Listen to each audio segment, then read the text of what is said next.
Hello students, welcome to a new video session of Witnessing the World of Wisdom. So in these days, the CBSE class 12 board exam is going on. So your sociology exam is scheduled on 3rd of April 2023. So keeping that in mind, हम आज से एक नया video session शुरू करने जा रहे हैं। एक नया प्लेलिस्ट फॉर्म होगा जहां पे हम लोग अपकमिंग जो सोशियोलॉजी बोर्ड एग्जाम्स है उसमें कुछ जो इम्पोर्टेंट टॉपिक्स हैं, सपोज कुछ ऐसे टॉपिक्स हैं जहां पे बच्चों को कुछ समझने में दिक्कत होता है या फिर क्लियर नहीं होता है कॉन्सेप्ट, और ये कॉन्सेप्चुअलाइजेशन क्लियर नहीं होने की वजह से क्या होता है, जो भी क्वेश्चंस आते हैं तो उसको अटेम्प्ट करने के लिए मुश्किल होता है।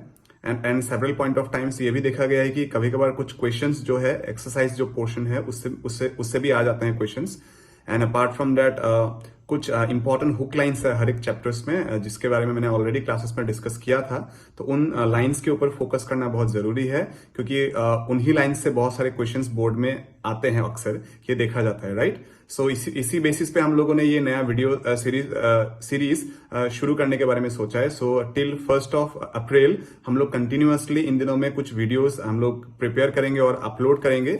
आई होप आप लोग सभी लोग ये वीडियोस देखेंगे और उससे आप लोगों को हेल्प होगा। सो एक आप लोग का चैप्टर है in your blue book, actually that is social change and development in India. So ये जो बुक है उसमें जो लास्ट चैप्टर है that is about social movement, right. तो इसमें कुछ कॉन्सेप्ट्स हैं जिसको लेके जो स्टूडेंट्स हैं वो अक्सर कंफ्यूजन में रहता है। सो उन्हीं में से एक जो इंपॉर्टेंट टॉपिक है उसके बारे में आज हम लोग डिस्कस करने जा रहे हैं, ठीक है।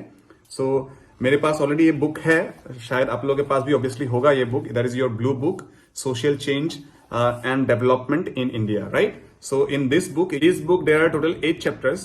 So among these 8 chapters, actually 3 chapters are excluded from your curriculum. So 5 chapters are included. So anyways, the last chapter is about social movement. Okay. So ये जो chapters है actually is quite easy, but इनमें से एक दो topic है जिसको आपको थोड़ा कॉन्शियसली समझना होगा, अदरवाइज क्या है, थोड़ा दिक्कत हो सकता है, right. So and many students were actually texting me regarding the concept of old social movement and new social movement, right? So जैसे में मैंने ऑलरेडी क्लास में एक्चुअली इसके बारे में डिस्कस किया था, और ये जो मेजर जो डिफरेंसेस है between old social movement and new social movement उसके बारे में ऑलरेडी हम लोगों ने डिस्कस किया था। लेकिन आप लोगों का जो बुक है, सो आप लोग एक काम कीजिए, ये जो वीडियो सेशन है उसको अच्छे से एक बार सुन लीजिए। सुनने के बाद you please go through the chapter number page number 142, 43, then 44 and 145। तो यही पेजेस में किसके बारे में है, old and new social movement के बारे में है। तो पहले आप ये वीडियो सेशन ऑब्जर्व कीजिए, सुनिए, उसको इंटरनलाइज करने की कोशिश कीजिए, और उसके बाद उसके तुरंत बाद आप एक काम कीजिए, बुक निकालिए। निकालने के बाद ये जो 4 या 3 पेजेस के बारे में मैंने मेंशन किया उसको अच्छे से पढ़िए। The things will start connecting, okay. Automatically एक कनेक्शन एस्टैब्लिश हो जाएगा, जिससे क्या होगा, आपका कंसेप्शन क्लैरिटी आ जाएगा। और उसके बाद क्या होगा, जैसा भी क्वेश्चंस आए बोर्ड में पर्टिकुलर डिस टॉपिक से, वो आराम से आप क्या कर सकते हो, उसको अटेम्प्ट कर सकते हो। इवन यू कैन कैरी और you can score full marks as well. मैंने क्लास में जो डिस्कस किया था ऑलरेडी, मेनली हम लोगों ने 4 या 5 मेजर डिफरेंसेस के बारे में डिस्कस किया था between old social movement and new social movement, okay. So वही 4 या 5 डिफरेंसेस के ऊपर बेस करके ही पूरा टॉपिक टिका हुआ है, ठीक है। सो पहला जो एक्चुअली बिगिनिंग पोर्शन है उसमें कुछ एग्जाम्पल सेट किया हुआ है बेस्ड ऑन इंटरनेशनल कॉन्टेक्स्ट, ठीक है। तो उसके अलावा उसमें कुछ है ही नहीं। तो आज का जो वीडियो सेशंस है उसमें हम लोग क्या करेंगे, जो डिफरेंसेस है उसको डिस्कस करेंगे with the examples of international context, कि कैसे इंटरनेशनल कॉन्टेक्स्ट भी रिलेटेबल है ओल्ड सोशल मूवमेंट और न्यू सोशल मूवमेंट के साथ। ये चीज हम लोग एक्सप्लोर करेंगे, ठीक है। सो बेसिकली हम लोगों ने जब डिफरेंसेस के बारे में डिस्कस किया था, when we were discussing about the differences between old social movement and new social movement, उसमें एक चीज हम लोगों ने डिस्कस किया था कि जो ओल्ड सोशल मूवमेंट था वो प्योरली क्लास बेस्ड मूवमेंट था। कैसा था, क्लास बेस्ड मूवमेंट था। उसमें क्या नहीं हुआ करते थे, इंटरमिक्सिंग ऑफ क्लासेस नहीं हुआ करते थे। यानी कि एक पर्टिकुलर कैटेगरी या फिर एक पर्टिकुलर क्लास अगर मूवमेंट कर रहा है, सपोज, वहां पे अलग कैटेगरीज इन्वॉल्व नहीं हुआ करते थे पहले, ऐसे टाइप्स का मूवमेंट था, राइट। और उसके बाद क्या है कि जो न्यू सोशल मूवमेंट देखा जाता है उसमें आजकल क्या होता है कि एक मूवमेंट कोई एक पर्टिकुलर क्लास शुरू करते हैं, लेकिन उसमें क्या हो जाता है कि मल्टीपल क्लास जाके ज्वाइन करते हैं, इन्वॉल्व होते हैं या फिर सपोर्ट प्रोवाइड करते हैं। तो यानी कि न्यू जो सोशल मूवमेंट हो गया, that is becoming a intermixing of classes, okay. आजकल न्यू सोशल मूवमेंट जो होता है वो क्या होता है, इंटरमिक्सिंग ऑफ क्लासेस होता है। यानी कि मल्टीपल क्लासेस मिलके एक पर्टिकुलर मूवमेंट या फिर एक पर्टिकुलर एजेंडा के लिए वो लोग क्या करते हैं, फाइट करते हैं। यही एक्चुअली एक डिफरेंस था बिटवीन क्या, between what, old social movement and new social movement.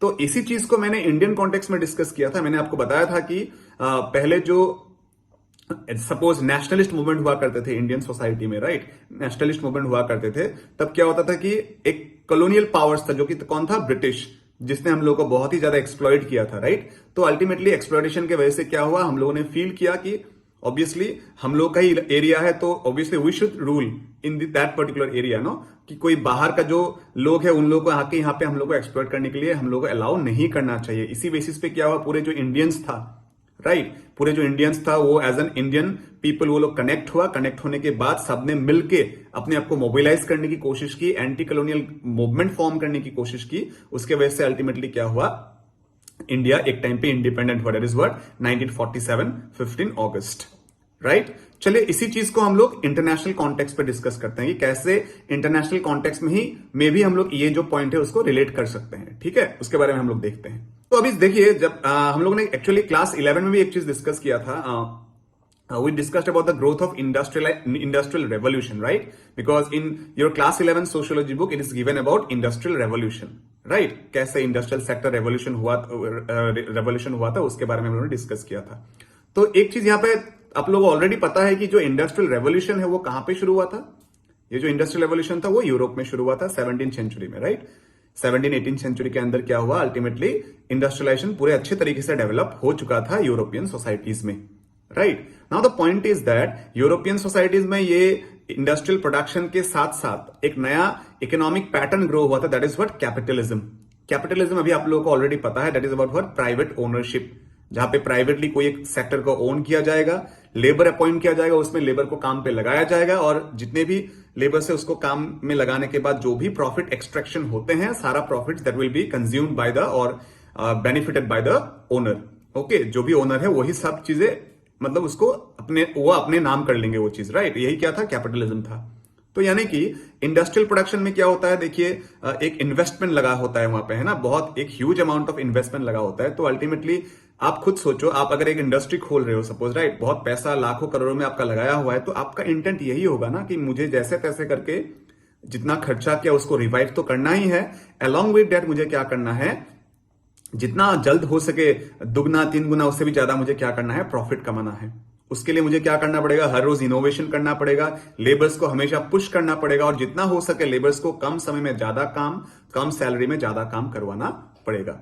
So basically ये जो कैपिटलिज्म का प्रोसेस था उसमें क्या हुआ, जो भी इंडस्ट्रियलिस्ट था या फिर जो भी इंडस्ट्रियल ओनर्स था, यानी कि जो भी बुर्जुआजी कैटेगरीज लोग थे, तो अल्टीमेटली उन लोगों का यही मोटिव था कि लेबर्स को एक्सप्लॉइट करो और अपना बेनिफिट एंश्योर करो, जिसके वजह से क्या हो रहा था, वर्किंग क्लास पीपल जो था उन लोगों का जो कंडीशन था वो बहुत ही खराब था। चाहे वो अलग अलग टाइप की इंडस्ट्रीज क्यों ना हो, चाहे वो एग्रीकल्चर बेस्ड इंडस्ट्रीज हो, चाहे वो मिनरल बेस्ड इंडस्ट्रीज हो, हर सेक्टर का इंडस्ट्रीज जो था उसमें सेम ही पैटर्न था, ओनर लेबर रिलेशन, जहां पे ओनर हमेशा क्या कोशिश कर रहा था, कैसे लेबर्स को एक्सप्लॉइट किया जा सके, इसको लेके हमेशा वो लोग अलर्ट था, यानी कि कॉन्शियस था।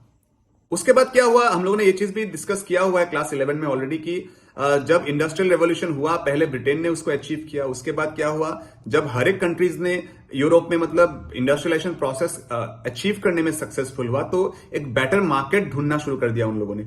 As a result of that, they started exploring American countries और Asian countries और African countries, right? जब वहां पे वो लोग गया, सपोज, राइट, जब वहां पे वो लोग गया तब क्या हो गया, उन लोगों ने देखा कि यहाँ पे तो बहुत सारे रिसोर्सेस हैं, plenty of resources are there which they can easily utilise, right. तो उससे क्या होगा, उन लोगों का बेनिफिट और ज्यादा बढ़ सकता है। Then only the concept of what colonialism started.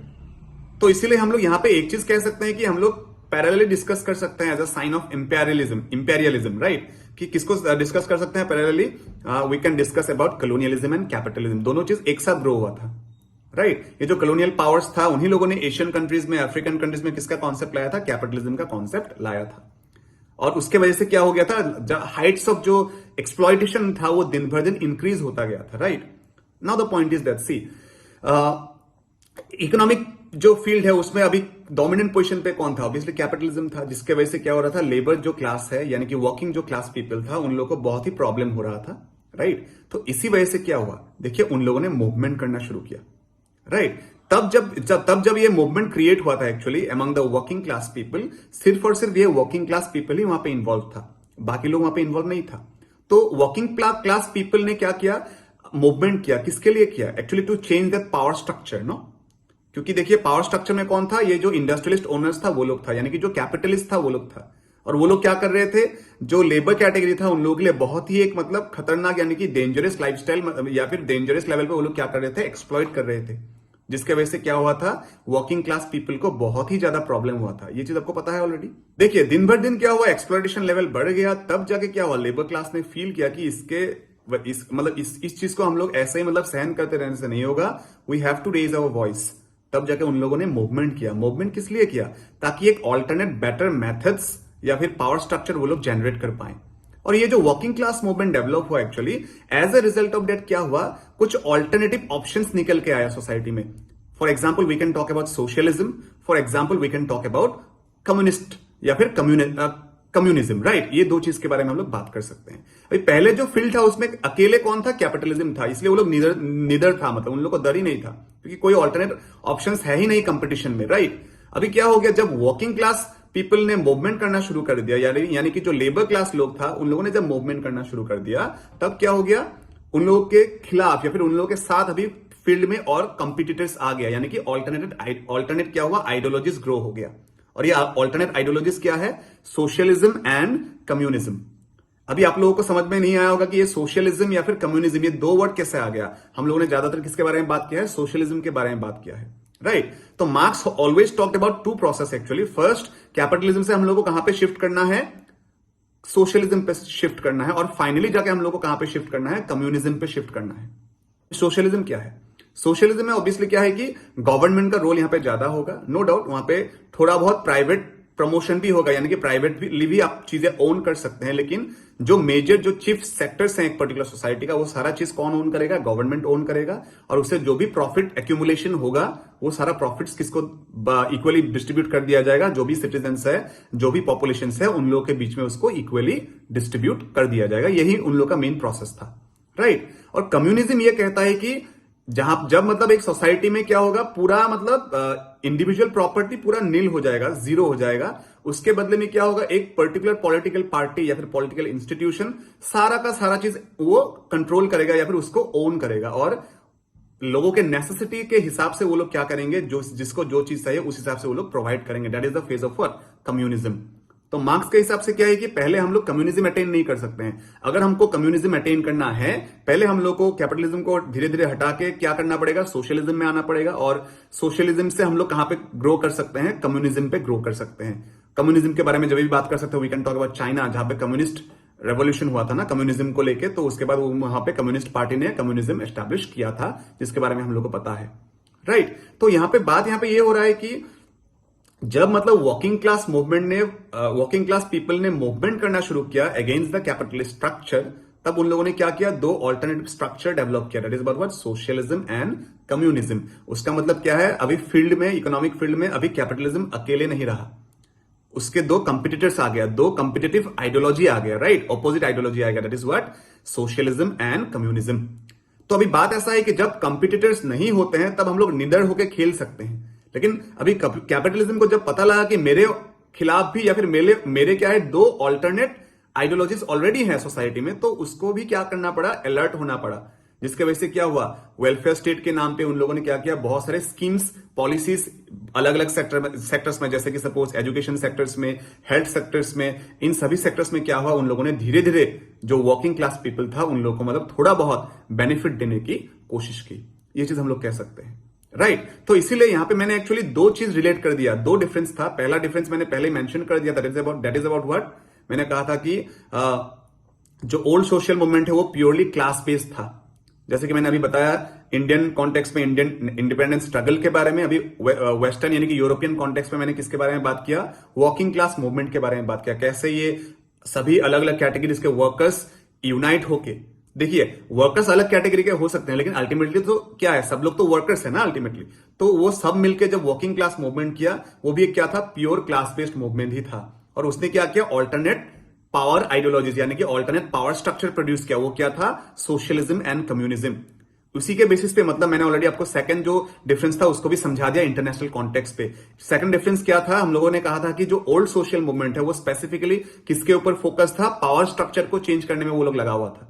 अभी देखिए वर्किंग क्लास मूवमेंट हुआ, उन लोगों ने किसके खिलाफ मूवमेंट किया, कैपिटलिज्म के खिलाफ, और कैपिटलिज्म के क्या कर दिया, उसको एक ऑल्टरनेट आइडियोलॉजी उन लोगों ने लेके आया, that is what socialism and communism, right. तो उसका मतलब क्या हुआ, ये वर्किंग क्लास जो मूवमेंट था वो किस लिए हुआ था, to change the existing power structure, right? They wanted a alternate power structure instead of what, capitalist structure, that is what। और ये जो alternate structure था वो क्या था, socialism and communism। सेम आप इंडिया में रिलेट कर लो, इंडिया में इंडिपेंडेंस मूवमेंट हुआ किस लिए था, हुआ इसलिए था क्योंकि जो कॉलोनियलिज्म का जो स्ट्रक्चर है, पावर स्ट्रक्चर, उसको चेंज करना है, उसको चेंज करके हम लोग क्या एस्टेब्लिश करना था, डेमोक्रेसी एस्टेब्लिश करना था। ठीक है, तो ये दो डिफरेंस जो है वो आपका क्लियर हो गया होगा। उसके बाद और एक डिफरेंस में इंटरनेशनल कॉन्टेक्स्ट में कुछ एग्जांपल्स दिया हुआ है जिसके बारे में अभी हम लोग रिलेट करेंगे। ठीक है, तब क्या हो जाएगा, ये आपका पूरा टॉपिक ही एकदम इजी हो जाएगा। While discussing about the first difference, तो उसमें हम लोगों ने क्या डिस्कस किया था कि प्योरली क्लास बेस्ड मूवमेंट था ओल्ड सोशल मूवमेंट में, राइट। और अभी क्या हो गया, जो न्यू सोशल मूवमेंट है वो क्या हो गया कि इंटरमिक्सिंग ऑफ क्लासेस हो गया, राइट। और उसके बाद और एक डिस्कस किया था हम लोगों ने, क्या था, जो ओल्ड सोशल मूवमेंट है वो किसके ऊपर फोकस था, पावर रिलेशन यानी कि पावर स्ट्रक्चर को चेंज करने में लगा हुआ था। जो न्यू सोशल मूवमेंट था वो किस में लगा हुआ था, जो apart from power issues, actually जो भी और भी मेजर माइनर इश्यूज बहुत सारे हैं तो उसके ऊपर वो लोग लगा हुआ था। ठीक है, तो ऑलरेडी हम लोगों ने ओल्ड सोशल मूवमेंट का पार्ट डिस्कस कर लिया है, तो अभी थोड़ा बहुत हम लोग फिर से न्यू सोशल मूवमेंट का जो पार्ट है उसमें रिलेट कर लेते हैं। अभी देखिए, आप अगर अभी इंटरनेशनल कॉन्टेक्स्ट में जाएं तो क्या है कि देखिए, जो वर्ल्ड वॉर के 2 के बाद से जो मूवमेंट हुआ है उसमें क्या हो रहा है कि इंटरमिक्सिंग ऑफ क्लासेस हुआ है, यानी कि कोई एक पर्टिकुलर मूवमेंट हुआ है, कोई एक पर्टिकुलर ग्रुप ने या फिर क्लास ने मूवमेंट शुरू किया है, लेकिन बाद में जाके क्या हो गया, उस मूवमेंट में और भी अलग अलग जगह के लोग या फिर अलग अलग क्लासेस ने उसको ज्वाइन करना या फिर सपोर्ट करना या फिर अपने आप को इन्वॉल्व करना शुरू कर दिया।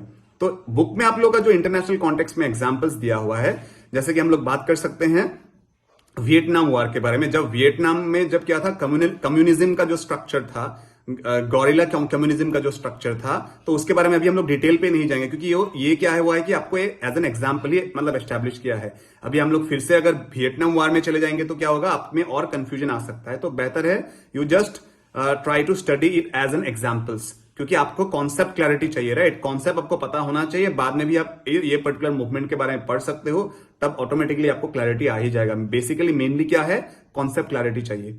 तो लेकिन बात यहां पे ये हुआ, यूएस एक कैसा कंट्री था, यूएसए कैसा था जो कैपिटलिज्म को प्रमोट करता है या फिर कैपिटलिज्म को फॉलो करता है। और वियतनाम में इसलिए उन लोगों ने क्या किया, जो गॉरिला जो कम्युनलिज्म या फिर कम्युनिज्म था, चलो गॉरिला को हटा दो, जब वियतनाम का जो कम्युनिज्म स्ट्रक्चर था उसके खिलाफ उन लोगों ने वार घोषित किया था, अनाउंस किया था, उसके बाद वार हुआ था, राइट। और ये वार अभी सिर्फ मतलब किसके बीच नहीं रहा था, ओनली यूएसए और वियतनाम के बीच नहीं रहा, इसमें और भी बहुत सारे अलग अलग कैटेगरीज इन्वॉल्व हो गया था। जैसे कि एग्जांपल दिया है कि पेरिस में क्या हुआ था, स्टूडेंट ग्रुप्स ने भी मतलब प्रोटेस्ट किया था इस पर्टिकुलर वार के खिलाफ। ये जो मूवमेंट था वियतनाम और अमेरिका के बीच में जो वार चल रहा था, तो उसमें मैंने ऑलरेडी बताया कि पेरिस के स्टूडेंट्स ने इसमें इन्वॉल्वमेंट दिखाया अपना, राइट। तो अभी देखिए कहां वियतनाम और अमेरिका के बीच में यानी कि यूएसए के बीच में फाइट हो रहा है, वार हो रहा है, और कहां पे मतलब पेरिस से क्या हो रहा है कि स्टूडेंट्स का सपोर्ट आ गया है यहाँ पे, right. So apart from that we can talk about Martin Luther.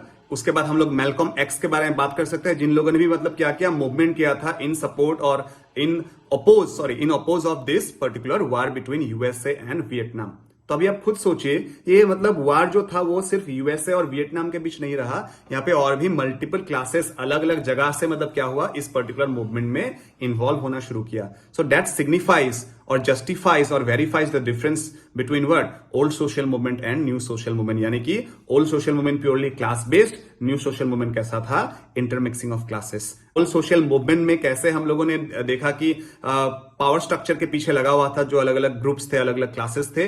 लेकिन न्यू सोशल मूवमेंट में अगर हम लोग देखें, बहुत सारे मेजर माइनर इश्यूज के ऊपर भी फाइटिंग्स होते हैं या फिर मूवमेंट होते हैं, चाहे वो हेल्थ सेक्टर में ले लीजिए, चाहे आप you can talk about gender sector, environmental sector, अलग अलग ग्रुप्स क्या हुआ है, अलग अलग जगह में अलग अलग सेक्टर में मूवमेंट करने में लगा हुआ है, ये चीज हम लोग देख सकते हैं। और अभी अगर हम लोग इंडिपेंडेंट इंडिया के कॉन्टेक्स्ट में भी देखें, आजकल सपोज वोमेन मूवमेंट कोई करता है, सपोज ठीक है, उसमें ऐसा नहीं है कि सिर्फ वोमेन से इन्वॉल्व होते हैं, वहां पे बच्चे जाके इन्वॉल्व हो जाते हैं, सपोज एजेड पर्सन इन्वॉल्व हो जाता है, तो यानी कि अलग अलग कैटेगरीज के लोग इन्वॉल्व हो जाते हैं, इसके बारे में कहा गया है, right. So apart from that और एक फीचर्स डिफरेंसेस के बारे में बात किया गया है, that is about what mainly old social movement में बताया जा रहा है कि जो पॉलिटिकल पार्टीज का इन्वॉल्वमेंट था वो मतलब पॉलिटिकल पार्टीज खुद इनिशिएट कर रहा था मूवमेंट्स, अलग अलग मूवमेंट्स, लेकिन बताया जा रहा है कि 1960s से specifically in Indian context late 1960s या फिर 1970s से क्या हो गया, ये जो वेव था वो चेंज हो गया, और इसके क्या हो गया, ये वेव चेंज होकर अल्टीमेटली मतलब पॉलिटिकल पार्टीज के खिलाफ मूवमेंट होना शुरू हो गया। अभी आप खुद देख लीजिए, जो इंडिया का इंडिपेंडेंस स्ट्रगल था that was majorly initiated by the INC, that is what Indian national Congress, यानी कि पहले का जो मूवमेंट हुआ था वो किसके साथ हुआ था, पॉलिटिकल पार्टीज के साथ हुआ करते थे, ठीक है। अभी उसी सेम चीज को जब हम लोग देखें कि 1960s में इंडिया ने दो मेजर वार एक्सपीरियंस किया, एक था चाइना के साथ, दूसरा था पाकिस्तान के साथ। उसके बाद से क्या हुआ, इंडिया का इकोनॉमिक प्रॉब्लम्स क्रिएट होना शुरू हो गया, बीच में क्या हो गया, कांग्रेस का स्प्लिट भी हो गया बीच में, राइट। और उसी सेम डेकेड में क्या हुआ, हम लोगों ने दो अहम जो प्राइम मिनिस्टर था उसको खोया, one is Jawaharlal Nehru, the other one is Lal Bahadur Shastri. तो जिसकी वजह से क्या हुआ था, इंडिया में इकोनॉमिक डिप्रेशन शुरू हो गया था, इकोनॉमिक प्रॉब्लम ज्यादा शुरू हो गया था, राइट। तो जिसको गवर्नमेंट कहीं ना कहीं टैकल नहीं कर पा रहा था, जिसके वजह से उसका मेन प्रेशर किसके ऊपर आया था, कॉमन पीपल के ऊपर आया था। तो अभी कॉमन पीपल मतलब जिस हिसाब से एक्सपेक्ट कर रहे थे कि गवर्नमेंट हम लोग के साथ कैसे बिहेव करेंगे या फिर कैसा पॉलिसीज लेके आएंगे, तो कहीं ना कहीं जो कॉमन पीपल का एक्सपेक्टेशंस था उसमें मतलब खड़ा नहीं हो पाया था गवर्नमेंट, जिसके वजह से रजनी कोठारी ने एक एक्सप्लेनेशन दिया है, बताया जा रहा है कि 1970s में कहीं ना कहीं कॉमन पीपल को ये लगने लगा था कि ये जो पॉलिटिकल पावर्स है वो मेनली किसने कैप्चर करके रखा है, जो एरिस्टोक्रेट पीपल, जो एलिट क्लास पीपल, उन लोगों ने मतलब ग्रैब करके रखा है, जिसके वजह से क्या हो रहा है कि उन लोगों का अटेंशन लोग गरीब लोगों के ऊपर आ ही नहीं रहा है, वो लोग अपने कैटेगरी के जो लोग हैं उसको एकोमोडेट करने में लगा हुआ है। तो कहीं ना कहीं जो कॉमन पीपल था, उन लोगों का जो फेथ था, जो विश्वास था, जो भरोसा था गवर्नमेंट के ऊपर, वो टूट गया और उन लोगों ने पॉलिटिकल पार्टीज के खिलाफ जाके इंडिपेंडेंटली मूवमेंट इनिशिएट करना शुरू कर दिया। और उसी के बेसिस पे चाहे आपके बुक में वर्कर्स मूवमेंट हो, पीजेंट मूवमेंट हो, फार्मर्स मूवमेंट हो, दलित मूवमेंट हो, राइट, या फिर वुमेन्स मोबिलाइजेशन हो, जितने भी मूवमेंट्स दिया हुआ है उस सभी मूवमेंट्स को इसी पैटर्न में दिखाया हुआ है। कैसे मतलब पहले ओल्ड सोशल मूवमेंट था और वही सेम मतलब क्लासेस का मूवमेंट बाद में जाके कैसे मतलब एंटी गवर्नमेंटल मूवमेंट हो गया, उसके बारे में एग्जांपल दिया है। ये पैटर्न अगर आपको समझ में आ गया तो फिर ऑटोमेटिकली बाकी का जो एग्जांपल सेट किया हुआ है बुक में, मतलब जैसे कि मैंने मेंशन किया, उन सभी मूवमेंट्स के बारे में आप इजीली उसको ग्रैब कर सकते हो। ये चीज हम लोग दावे के साथ कह सकते हैं, ठीक है। अपार्ट फ्रॉम दैट यहाँ पे और एक डिफरेंस था, दैट इज अबाउट कि पहले का जो मूवमेंट था वो क्या था, मतलब ओल्ड सोशल मूवमेंट जो था वो स्पेसिफिकली मतलब डिसजॉइंट एंड लोकलाइज था, क्योंकि उसपे मीडिया कम्युनिकेशन टेक्नोलॉजी इतना ज्यादा डेवलप नहीं हुआ था, तो इसी वजह से लोग इतना जल्दी कनेक्ट नहीं कर पाते थे। लेकिन nowadays it is the era of globalisation, क्योंकि आजकल कोई एक चीज आप अकेले नहीं कर सकते हो, राइट। आपको मिलजुल के करना पड़ता है, और मिलजुल के करने की वजह से क्या होता है कि उसका जो रिस्क फैक्टर्स हैं, राइट, उसका जो नेगेटिव इफेक्ट्स है या फिर कॉन्सिक्वेंसेस है, वो भी हम सभी को भुगतना पड़ता है, सपोज, राइट। तो इसी वजह से आजकल जो मूवमेंट का जो स्ट्रक्चर है वो किसी एक पर्टिकुलर ग्रुप, किसी एक पर्टिकुलर कंट्री, किसी एक पर्टिकुलर क्लास का नहीं रहा। यहां पे क्या होता है कि सब लोग अपना रिस्पॉन्स दिखाते हैं, राइट। जैसे कि सपोज एनवायरनमेंट प्रोटेक्शन को लेके सपोज कोई एक पर्टिकुलर जगह में अगर मूवमेंट शुरू हुआ, तो ऐसा नहीं है कि वही पर्टिकुलर एरिया ही वहां पे मूवमेंट मतलब उसमें इन्वॉल्व होंगे, क्योंकि आजकल मीडिया टेक्नोलॉजी, कम्युनिकेशन टेक्नोलॉजी इतना ज्यादा बेहतर हो गया है कि यहाँ पे एक छोटा मोटा मूवमेंट भी मिनटों में क्या हो सकता है, इनफैक्ट सेकंड में क्या हो सकता है, पॉपुलर हो सकता है, वर्ल्ड वाइड हो सकता है, या फिर इंटरनेशनल कैरेक्टर कैरी कर सकता है या फिर ऑक्यूपाई कर सकता है। क्योंकि एनवायरमेंटल जो हजार्ड्स हैं या फिर एनवायरमेंटल जो इश्यूज है वो कल आज अगर वो दूसरा कंट्री फेस कर रहा है, कल हम भी कर सकते हैं, राइट। तो इसी वजह से क्या होता है कि एक मूवमेंट कोई एक पर्टिकुलर जगह में शुरू हो जाए, उसके ऊपर हम लोग क्या करते हैं, सभी कंट्रीज, सभी अलग अलग ग्रुप्स आजकल इंटरेस्ट दिखाना शुरू कर देते हैं, धीरे धीरे इन्वॉल्व होना हम लोग शुरू हो जाते हैं। यानी कि आजकल क्या हो गया, the movement is getting global in nature. आजकल मूवमेंट क्या हो गया, लोकलाइज या फिर डिसजॉइंट नहीं रहते हैं। आजकल ये क्या हो गया, मूवमेंट जो है वो क्या हो गया है, आजकल दिन भर दिन ग्लोबलाइज्ड इन नेचर हो गया है, ये चीज हम लोग कह सकते हैं, ठीक है। तो बेसिकली मैंने अभी आप लोग को दिखा दिया रिलेट करके कि कैसे ये पूरा टॉपिक मेनली ये 4 डिफरेंसेस के ऊपर ही बेस्ड है। ठीक है। पहला जो दो डिफरेंसेस है, जैसे कि मैंने बताया कि एक है प्योर क्लास बेस्ड और इंटरमिक्सिंग ऑफ क्लासेस, और दूसरा वाला क्या था कि एक पावर स्ट्रक्चर को रिप्लेस करने में लगा हुआ था ओल्ड सोशल मूवमेंट, लेकिन new social movement power structure के अलावा और भी मेजर माइनर इश्यूज के ऊपर आजकल फोकस करते हैं। इन दोनों का एग्जाम्पल्स मतलब इंटरनेशनल कॉन्टेक्स्ट में भी दिया हुआ है, और बाकी दो जो डिफरेंस था, लेटर जो दो डिफरेंसेस था, उसको मेनली इंडियन कॉन्टेक्स्ट में ही रिलेट करके डिफरेंस मतलब आपको समझाया गया है। ठीक है, तो इसलिए पहला जो दो डिफरेंस था उसके बारे में मैंने जो दो इंटरनेशनल लेवल पे जो दो एग्जांपल्स आप लोगों को समझाया, मैंने बाहर से नहीं बोला है, बुक में ही ऑलरेडी है। अभी ये वीडियो देखने के बाद आराम से आप जाइए page number 142 and page number 143, एक बार आप पढ़ लीजिए तो आराम से आपको ये सभी चीज क्या हो जाएगा, कनेक्ट हो जाएगा। ठीक है, तो उसके बाद मैंने रजनी कोठारी को भी कनेक्ट कर लिया, वो भी 2 मार्क्स का क्वेश्चन कभी कभार हो सकता है। अपार्ट फ्रॉम दैट, लास्टली गेल ऑम्बेट का एक इंटरप्रिटेशन दिया हुआ है, जहां पे ये दिखाया जा रहा है कि कैसे मतलब इंडियन कॉन्टेक्स्ट में हम लोग old social movement and new social movement उसको रिलेट कर सकते हैं। अभी आप देखिए फीचर्स आपको समझ में आ गया ऑलरेडी, राइट। इंटरनेशनल लेवल पे भी आप लोगों ने कनेक्ट कर लिया, इंडियन लेवल में ऑलरेडी मैंने कनेक्ट करके आप लोगों को दिखा चुका हूं, मैं ऑलरेडी दिखा चुका हूं उसको, राइट। फिर भी मैं शॉर्टली उसको प्रिसाइजली बोल देता हूं एक बार आपको, ताकि ये सभी चीजें आपको रिकॉल हो जाए और आराम से आप मतलब उसको रिकॉल कर पाओ या फिर कॉन्सेप्चुअलाइज उसको कर पाओ, ताकि एग्जाम में अच्छे से लिख सको, राइट। तो बेसिकली जो गेल ऑम्बेट है उसने मतलब एक बुक में इन सभी इंटरप्रिटेशंस के बारे में मेंशन किया, that is what the name of the book is what री इन्वेंटिंग रेवोल्यूशन। ठीक है, ये बुक का नाम भी कभी कभार एमसीक्यू में हो सकते हैं, राइट। तो लास्ट टाइम आया था इस चैप्टर से मैनकर ऑल्सन का जो बुक था, टर्म 1 में आया था एमसीक्यू में, the logic of collective action. तो क्या पता इस बार ये बुक के नाम भी आ सकता है, इस बुक के नाम के बारे में भी आ सकता है, पॉसिबल। तो गेल ऑम्बेट ने बुक लिखा है री इन्वेंटिंग रेवोल्यूशन, उसने सिंपली ये मेंशन किया है कि ये जो हम लोग ने डिफरेंसेस देखा old social movement and new social movement, तो उसमें मतलब क्या ये डिफरेंशिएशन मतलब इंडियन कॉन्टेक्स्ट में भी हम लोग को दिखाई देता है। So it's clearly it's the answer is yes, हम लोग को दिखाई देता है। इसीलिए आप लोगों को यह इसका जो लेटर पार्ट है उसमें मतलब अलग अलग कैटेगरीज के मूवमेंट के बारे में दिखाया है, और सभी मूवमेंट में यही फेज दिखाया है। ऐसे मतलब पहले ये ओल्ड सोशल मूवमेंट का फीचर्स कैरी कर रहा था, और बाद में जाके कैसे ये एंटी गवर्नमेंटल हो गया, यानी कि एंटी पॉलिटिकल पार्टीज होके मतलब न्यू सोशल मूवमेंट का कैरेक्टरिस्टिक्स ऑक्यूपाई किया, उसी के बारे में दिया है। हाँ, कैटेगरी अलग अलग है, क्लासेस अलग अलग है। अभी देखिए फीमेल कैटेगरी का अलग है, दलित का अलग है, वर्किंग क्लास का अलग है, पीजेंट का अलग है, फार्मर्स का भी अलग है। तो सभी का इश्यूज अलग अलग है, राइट। लेकिन सभी मूवमेंट्स को, सभी कैटेगरीज का क्या है मतलब उसके साथ इंजस्टिस हुआ है, उसके साथ वायलेंस हुआ है सपोज, राइट, उसके साथ डिप्राइवेशन का फीलिंग आया है सपोज, राइट। तो इन सभी चीजों के बारे में जब वो लोग कॉन्शियस हुआ तब जाके उन लोगों ने मूवमेंट शुरू किया। और पहले में क्या था, उन लोगों को मूवमेंट को टैकल करने में ऑब्वियसली पॉलिटिकल पार्टीज ने बहुत इनिशिएटिव लिया था, हेल्प किया था। इनफैक्ट पॉलिटिकल पार्टीज से द्वारा लीड किया गया बहुत सारे ऑर्गेनाइजेशंस क्या कर रहा था, उन लोग के बिहाफ पे काम कर रहा था। लेकिन जब उन लोग को धीरे धीरे लगने लगा कि नहीं, जो गवर्नमेंट है उन लोग को जैसे हम लोग को बिहेव करना चाहिए था, जैसे हम लोग को टैकल करना चाहिए था या फिर एकोमोडेट करना चाहिए था, उस हिसाब से वो लोग नहीं कर पा रहे हैं, तब जाके क्या हुआ, ये सारा मूवमेंट्स का जो वेव था वो एंटी गवर्नमेंटल होना शुरू किया। यानी कि उसका मतलब क्या है, they started to occupy the characteristics of what new social movement. जैसे कि हम लोग बात कर सकते हैं कैसे मतलब वर्किंग सेक्टर में AITUC फॉर्म हुआ था। ये एक मतलब क्या था, डाइवर्स आइडियोलॉजिकल ग्रुप्स था, जहां पे कांग्रेस थे, मॉडरेट्स थे, right, communist party of India के लोग थे, सब लोग मिलकर बनाया था, राइट। लेकिन वही सेम क्या हुआ, वर्कर्स मूवमेंट बाद में जाके क्या हुआ, AITUC छोड़िए, INTUC छोड़िए, उसको छोड़ के क्या हुआ, 1974 में क्या हुआ था, रेलवे स्ट्राइक्स हुआ था, राइट। ये जो रेलवे स्ट्राइक्स था वो किसके खिलाफ हुआ था, ऑब्वियसली गवर्नमेंट के खिलाफ।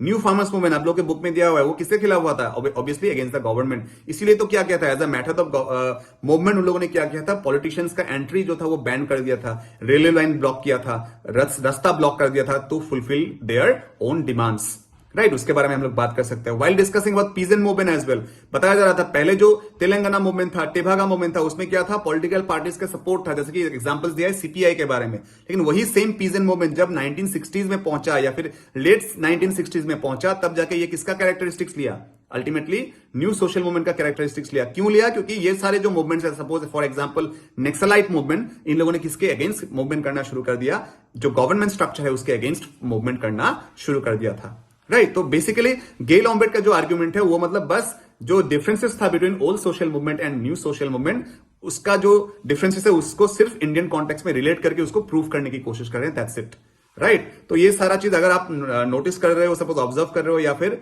देख रहे हो, तो इसमें जो भी क्वेश्चंस कैरी होगा या फिर क्रिएट होगा वो सारा क्वेश्चंस आप आराम से सॉल्व कर सकते हो, राइट।